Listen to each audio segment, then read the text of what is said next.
احادیث میں یہ مضمون ملتا ہے کہ روزانہ افطار کے وقت 10 لاکھ گناہگار جہنم سے آزاد کیے جاتے ہیں. 1 million sinner every time of افطار اللہ تعالیٰ جہنم سے آزاد کر دیتا ہے. سچ بتائیں ہمارا افطار کے وقت کیا انداز ہونا چاہیے؟ اے کاش ہم سارے گھر والے بیٹھے ہیں، ہاتھ اٹھائیں، آنسو بہائیں کہ یا اللہ آج جو افطار کے وقت 10 لاکھ بخشے جائیں گے ان میں میرا نام لکھ دے، میرے ماں باپ کا نام لکھ دے. مگر ہم افطار کے وقت کیا کر رہے ہیں؟ کئی لوگوں کو تو یہ فکر ہوتی ہے کہ آج مینیو کیا ہے، آج مینیو کیا ہے، شربت کہاں ہے، پکوڑے کہاں ہیں، یہ فکر لاحق ہوتی ہے، اور اس پہ ٹینشن سی مچی ہوئی ہوتی ہے.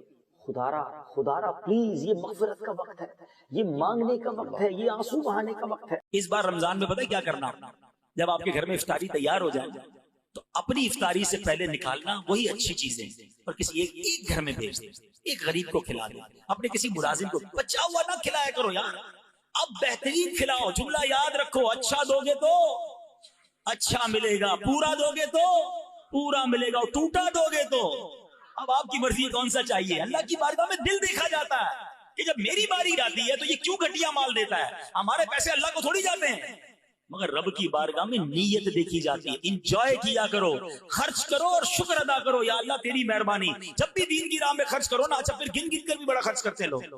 مثال کے طور پہ زکات دے دی نا، جتنا حساب بنتا تھا اللہ کرے وہ بھی پوری دے دیں. آج کل تو یہ بلی وبا آ گئی ہے کہ لوگ پوری زکات ہی نہیں دے. بہرحال جس نے پوری بھی دے دی نا اس کو مشورہ دے رہا ہوں، اب آپ کے ساتھ پاس کوئی نیا کام آ گیا، کسی غریب کی مدد کرنی ہے، کوئی دینی کام آ گیا، تو لوگ کہتے ہیں بھائی زکات پوری دے دی، اب اگلے سال آنا.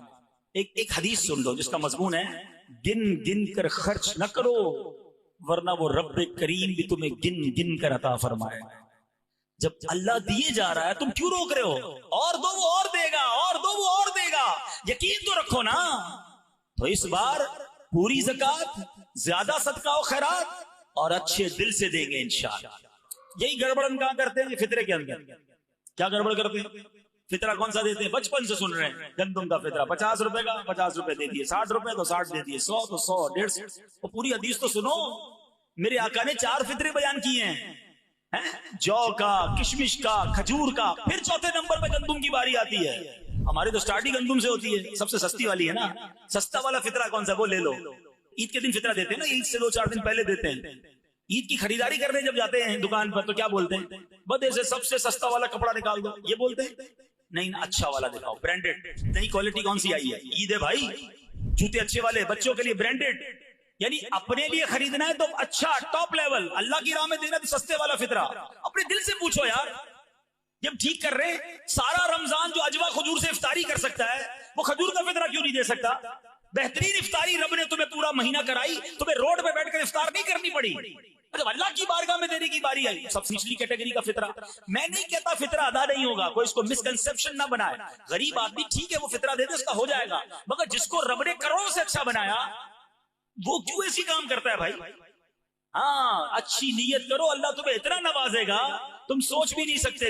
حضرت سیدنا انس رضی اللہ تعالیٰ عنہ روایت کرتے ہیں کہ رسول اکرم نور مجسم شاہ آدم و بنی آدم صلی اللہ تعالیٰ علیہ وسلم نے ارشاد فرمایا، اللہ تعالیٰ فرماتا ہے اے ابن آدم، تو نے جب بھی مجھے پکارا اور مجھ سے رجوع کیا میں نے تیرے گناہوں کی بخشش کر دی اور مجھے اس کی پرواہ نہیں. اور اے ابن آدم، اگر تیرے گناہ آسمان تک پہنچ جائیں پھر تو مجھ سے مغفرت طلب کرے تو میں تیری بخشش کر دوں گا اور میری ذات بے نیاز ہے. اے ابن آدم، اگر تیری مجھ سے ملاقات اس حال میں ہو کہ تیرے گناہ پوری زمین کو گھیر لیں لیکن تو نے شرک کا ارتکاب نہ کیا ہو تو میں تیرے گناہوں کو بخش دوں گا. میرے رب کی رحمت تو دیکھیے، اس کریم اور اس رحیم کے در سے رحمتوں کا برسنا تو دیکھیے. مجھے کوئی پرواہ نہیں اگر تو میرے پاس، میرا رب فرماتا ہے ابن آدم اگر مجھ سے تیری ملاقات اس حالت میں ہو کہ تیرے گناہوں نے ساری زمین کو بھر دیا ہو لیکن تو نے شرک کا ارتکاب نہ کیا ہو تو میں تیرے گناہوں کو بخش دوں گا. حضرت سیدنا انس رضی اللہ تعالیٰ عنہ سے روایت ہے، آج اگر کوئی شخص جرم کرتا ہے اس کو عدالت میں پیش کر دیا جاتا ہے، اگر اس پر کوئی کیس ہو جائے، اگر کوئی دنیاوی کرائم کر لے، پہلے تھانے میں رپٹ لکھوائی جاتی ہے، اس کے بعد وہ کیس عدالت میں جاتا ہے اور عدالت میں جانے کے بعد اگر وہ شخص کسی طرح ضمانت دے کر یا اپنی سزا بھگت کر یا سامنے مقدمہ کرنے والا معاف کر دے، کمپرومائز ہو جائے تو اس کو چھوڑ دیا جاتا ہے, بری کر دیا جاتا ہے. مگر آپ یہ بات جانتے ہیں کہ اس کا کرمنل رپورٹ بیک گراؤنڈ ہے, وہ قائم رہتا ہے.